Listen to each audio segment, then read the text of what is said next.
Ya, kita sudah panas guys. Kita masukkan ke semua bahan ni.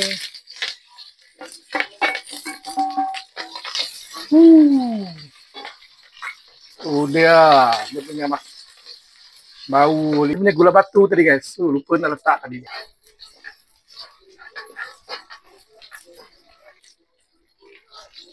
Isi babi tadi guys.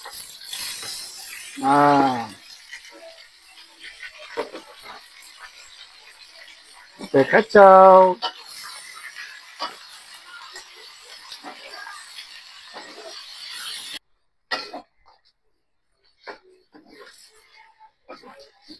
Okey, kita kacau dulu.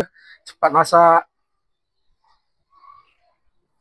Tambahkan sedikit air. Cukup. Cukup. Kita kacau dia. Kita bagi rata, betul kita tutup guys ya. Okey.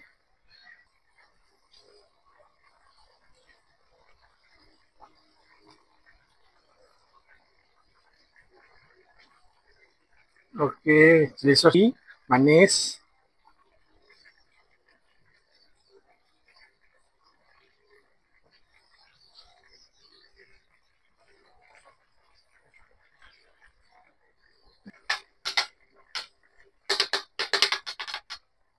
Satu sudu. Masukkan ke semuanya. Okey. Lepas tu kita rasa dulu. Kalau agak masin, kita tak perlu letak bahan perasa seperti. Okey guys, kita nak tengok kita punya hasilnya. Okey, hasilnya pun mantap. Wah, campur dengan tulang dia sekali sedikit.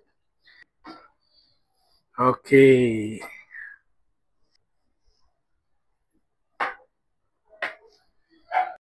Ni dia guys, babi masak kicap ala Thai.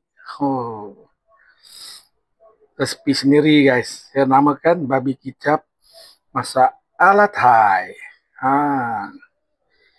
Sebab saya pakai gula seperti itu sebab nampak berkilat-kilat guys.